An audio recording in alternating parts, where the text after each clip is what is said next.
வணக்கம். நான் கிராண்ட்மா பேசுகிறேன். நேற்று மாலையோட தேர்தல் பிரச்சாரம் ஓய்ந்தது.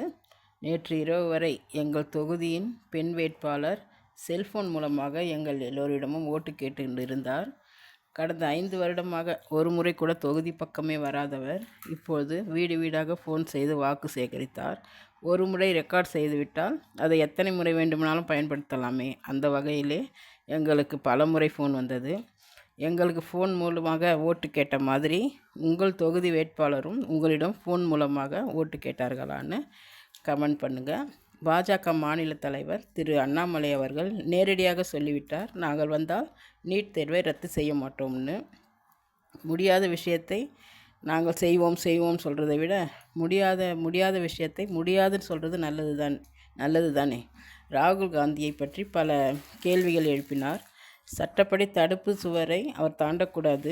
திரு ராகுல் காந்தி தடுப்பு சுவரை தாண்டி வராரே, அவர் மேல் எந்த வழக்கு பதிவும் செய்யப்படவில்லையே, ஏன் என்று கேட்கிறார். திரு அண்ணாமலை கேட்பது சரிதானே. கிளி ஜோசியம் பார்ப்பவர் பாமக வேட்பாளர் திரு தங்கர் பச்சான் அவர்களை ஜெயிப்பார்னு சொன்னதற்காக சட்டத்தை மீறி கிளியை வச்சுக்கிட்டு இருக்காருன்னு வனத்துறை அதிகாரியிடம் கிளியை கொடுத்து காட்டில் விட சொன்னார்கள். இந்த 2 கிளி ஜோசியர்களை கைது செய்தார்கள். நிறைய கிளி ஜோசியர்கள் இருக்கிறாங்க. தமிழ்நாட்டிலே இவங்க 2 பேர் தான் இருப்பது போல் இவங்க 2 பேரை கைது செஞ்சுருக்காங்க. ஒரு நாளைக்கு 200 300 சம்பாதிச்சுக்கிட்டு இருந்த இவங்களை அந்த 2 கிளி ஜோசியக்காரர்களை பார்க்கும்போது பாவமாக இருந்தது. அரசியல்வாதிங்க மாதிரி கோடியாக பணம் வச்சுக்கிட்டு இருக்காங்களா? சட்டம் எல்லாம் ஏழைக்கு மட்டும்தானா? ஒருத்தர் கேமராவோட தடுப்பு சுவரை தாண்டி போகிறாரு. கிராஸ் பண்ணக்கூடாதுன்னு தானே தடுப்பு சுவர் வச்சுருக்காங்க. அதை தாண்டி போகிறவருக்கு சட்டம் எல்லாம் கிடையாதா?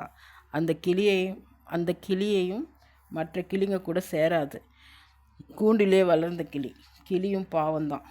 மற்றவர்களுக்கு சாதகமாக பேசினால் இவர்கள் என்ன வேணாலும் செய்வாங்க. பிடிச்சிருந்தால் லைக் பண்ணுங்கள், ஷேர் பண்ணுங்கள், சப்ஸ்கிரைப் பண்ணுங்கள், உங்கள் கருத்தை பதிவு பண்ணுங்கள். நன்றி, வணக்கம்.